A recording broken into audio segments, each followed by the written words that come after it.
Let us travel back in time for just a moment. It's about 54 years. It's July 23rd, 1962, and you and tens of millions of other people gather around their TV sets, turn their dial to CBS, and tune in to the first live news broadcast, a transatlantic broadcast that is reaching an audience throughout North America and Europe. Europeans are watching the Phillies play the Cubs, and North Americans are watching images of Big Ben and other European landmarks flash across the screen. Now, live TV broadcasting has been in existence for roughly 54 years, making this profession a fetus in comparison to some other professions out there. But I believe that this innovation helped to bring the world together by showing us that just because something isn't affecting us personally, that doesn't mean it's not affecting someone just like us in a different country, a different state, or even in a different city. When I first started to email professionals for informational interviews, I intended to meet with as many people as possible so I could pick the best mentor possible. It's safe to say that I achieved my goals. I had 8 interviews this year, and I'm very grateful for each and every one of them because I learned something new every time. My first interview was with Jack Fink. He's the political reporter for CBS, and he emphasized to me the importance of teamwork. Prior to going into this interview, I never really considered how many people a reporter has to work with just to get a segment on air. And he said that since you have a deadline every day, there's really no room for error. So you have to be able to build strong and solid relationships with all of your coworkers, so that way they'll be willing to help you when the time comes. Next, I interviewed Stephen Howard. He's a former NBA player and current news analyst for ESPN, and he emphasized to me the importance of being persistent and resilient.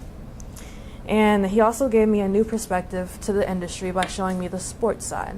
And when I started doing these interviews, I wanted to also meet with reporters from all the different beats of journalism, like investigative, sports, political, etc. And so he told me to get used to getting told no, because when he started off trying to get a job as a news analyst, he wasn't very well known. He didn't have a big name like Shaquille O'Neal or Charles Barkley, and he ended his career overseas, so it was very difficult for him to find that job at ESPN. My third interview was with Dave Evans, and he's the coordinating producer for Fox Sports Southwest. And I was excited to meet with him because he had had experience on radio, on camera, and currently as a producer, so he was very well-rounded in this industry. And he also emphasized to me the importance of not just getting an internship to say that you had one so that it looks good on a resume or a college application, but to get one and really make the most of it, because like everything in life, you'll only get as much out of it as you put into it. And since he's also a producer, he's responsible for hiring the reporters and the interns that apply there. So he gave me kind of the inside scoop on what he looks for when he hires people, which I found very beneficial. And he said that when he hires people, he looks for those that kind of go above and beyond what's expected of them, especially in interns as well. My fourth interview was with Christopher James, and he's a sports editor and producer for NBC. And he just told me to not be afraid of kind of starting at the bottom, so to speak, and working your way up, because he started off as a cameraman doing odd shifts, and then he slowly worked his way up to a producer and an editor. And he also does freelance videography, which he said helped him as he became a producer and an editor, because he kind of can sympathize with the cameramen and the reporters and the producers, so that way everything works well together. Next, I interviewed Jennifer Lindgren, and she is a reporter and fill-in anchor for CBS. She was also the first woman that I interviewed, so I was really excited to get her perspective on this industry since it is very male-dominated. And she told me that a common misconception for a lot of reporters is that you have to be really outgoing and super verbose, but she said that she isn't, and she knows a lot of other reporters who are very successful and aren't as well. And she said that all you really need in order to be a good reporter is to just have an open mind and love what you do. Next, I interviewed Charlotte Huffman. She's an investigative reporter for WFAA, and she really just emphasized to me the importance of asking questions. And this kind of seems a little obvious considering it is journalism, but she said that oftentimes you'll kind of get stuck on the interview questions that you have laid out in front of you. So you have to kind of be able to deviate from those if the time comes and know how to just kind of go with the flow and not just kind of read from a script. And she also said something during our interview that kind of stuck with me. And she said, "Every day I have the opportunity to give a voice to the voiceless and shine a light in areas that, quite frankly, some probably prefer to be kept in the dark. And that's why I love my job." And I was also very interested in being part of investigative journalism, and I really think this kind of sums up the whole idea of investigative reporting. Next, I interviewed David Schechter. He's also an investigative reporter for WFAA, and he was my first and only phone interview, but I really learned a lot from it as well. He just emphasized to me kind of how unpredictable it is and finding a balance between your professional life and your personal life, which I think is very important. He said that he has to do a lot of just time management and working with his family so that way he can be present for as many things as possible. Lastly, I interviewed Cynthia Izagari, and she's the co-anchor for Channel 8, and she does the 5, 6, and 10 o'clock news. And honestly, when I met her, I was so starstruck because I had been watching her on TV for years and years. So I was really excited to meet with her. And she really emphasized to me the importance of just following the golden rule, and this kind of seems a little elementary. It's something you learn about in kindergarten, just treat others the way you want to be treated. But it's really important in journalism because a lot of people fail to realize that you're going to be interviewing people who've just gone something kind of traumatic or something really touchy, and so you would just want to treat them in the same way that you would want to be treated if you were in their shoes. And she told me a story of how she had to interview a family after the grandmother was murdered in Albuquerque, and she said that she just kind of put herself in her daughter's shoes and tried to talk to her as best she could and say, like, "I know you're going through a lot, and I just would really appreciate it if you would sit down with me if you ever got the time." And she ended up being the only reporter to get that interview out of all the other networks in New Mexico. So she said that the golden rule really helped her there. On to my research for this year. I started off, of course, by finding the career outlook and some requirements for being a part of this field. And after finding that the field is actually declining, I chose to focus on some innovations that are being used to combat the decline. And that's when I stumbled upon media literacy, media ethics, and layered journalism. Now, media literacy is simply it's focusing on critical thinking and being aware of the impact of the media on the audiences that watch them. And the media is responsible for kind of telling its audience what they should find important during that time. So they have to be very cautious about how they present the information, which kind of leads on to media ethics. Media ethics is just a key concept that a lot of reporters don't really pay attention to as they get started in their career. And it's just making sure that you remain as objective as possible and kind of keeping your own opinions out of the news, because it's meant to be factual and not opinion-based, of course.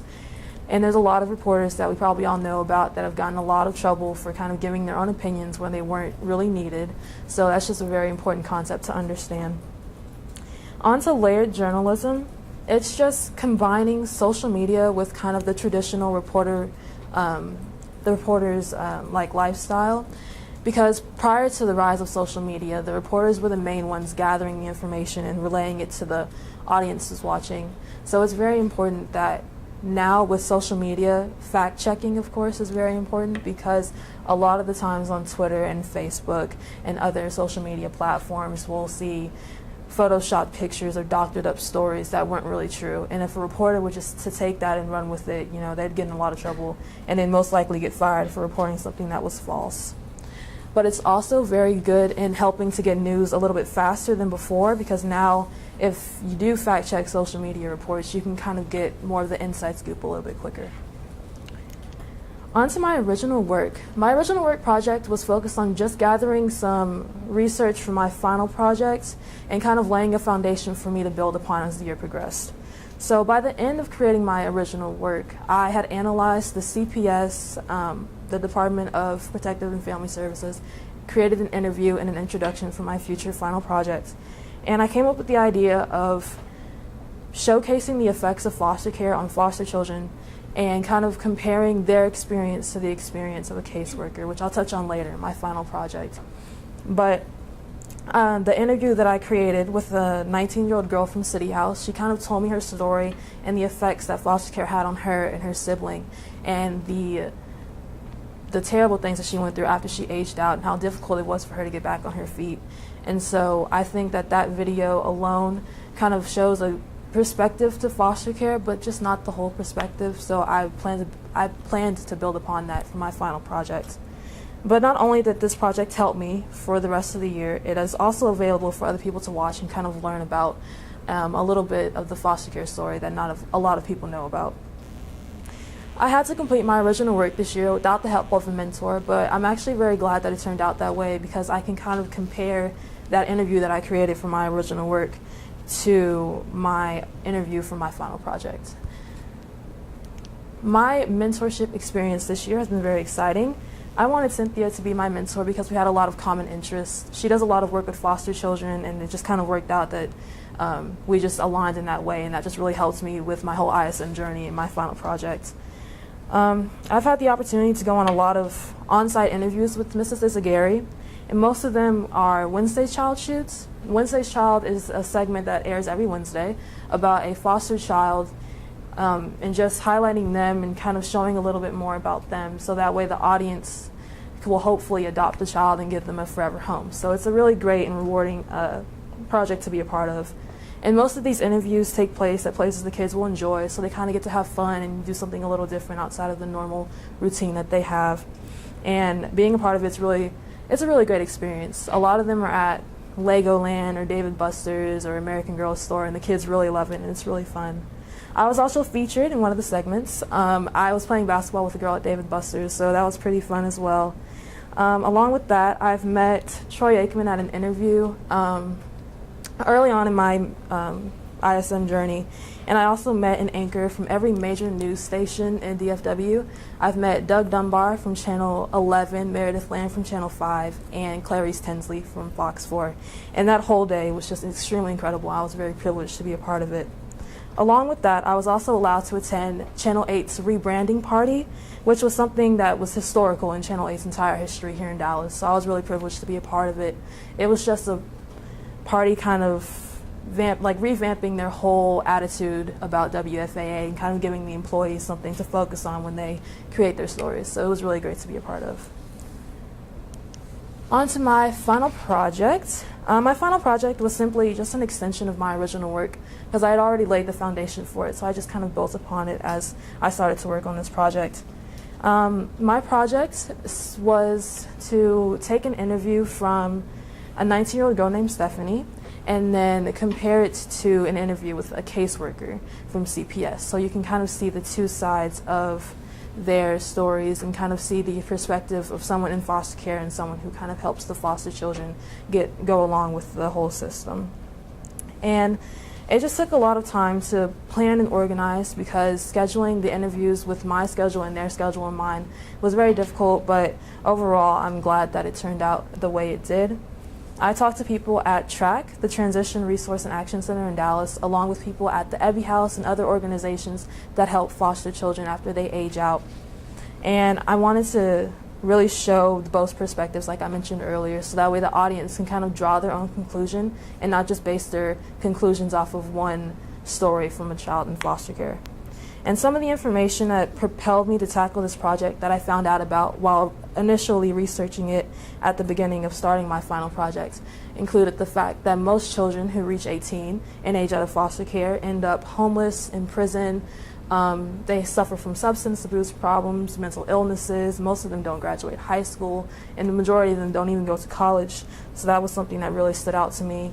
Aside from that, there are children actually that sleep in CPS offices because they have nowhere to go, and that's just completely unacceptable. Along with that, I also read news articles from the Dallas Morning News, from Channel 8 online, and kind of got a little bit more of an understanding of what the foster children go through, so that way I could base my questions a little bit more informed. And that included the story of Liliana Wright. She was a 4-year-old girl from Grand Prairie, and her family the CPS had been notified of physical abuse in her home, and turns out that there's a maximum amount that caseworkers are supposed to have with CPS, and the majority of them exceed that amount because there are so many children placed in foster care and not enough caseworkers to pick up their cases. So Liliana Wright, in this instance, she had been assigned a caseworker, but the caseworker failed to meet with her in the time allotted, and she ended up passing away at the age of 4 due to physical abuse in her home from her biological parents. And it was kind of that story, along with others, that pushed me to complete this project to the best of my abilities. This topic has been pretty deep, kind of uncomfortable, but sadly it's a reality that a lot of people don't really know about. So I really wanted this interview to kind of shine a light on it in ways that many people don't really get to see. And so at this point in my presentation, I would show my final project, my interview and everything. But at this point, it's not completely done yet, so I didn't want to show something that wasn't completely finished, of course. On to my quote. I chose a quote by Alan Alda. He said, "You have to leave the city of your comfort and go into the wilderness of your intuition. What you'll discover will be wonderful, and what you discover will be yourself." And this quote kind of summed up what I wanted my ISM journey to be. It kind of motivated me to do the best that I could and kind of take more of an initiative and kind of step out of my comfort zone, which is what I intended to do when I applied to be a part of this incredible program. I feel very privileged to be a part of it, and I think that this program is very valuable to everyone involved, and I'm very grateful that it's something that we're allowed to have here at FHS. I'm also very privileged to be able to share my passion for broadcast journalism with all of you here today. I'm very grateful that all of you came and that you got to be a part of this and kind of see what I've been working on all year long and how much it means to me. I wanted this quote to be a reminder of my future as well, to kind of motivate me to do better and to be more professional and going into the workforce. And this time next year, I'll be completing my freshman year at Austin College. I plan to possibly double major in communications and computer science, because I'm not completely sure yet. I also plan to minor in Spanish, and I'm very grateful that all of you came, and I thank you all for listening to my speech today. Thank you.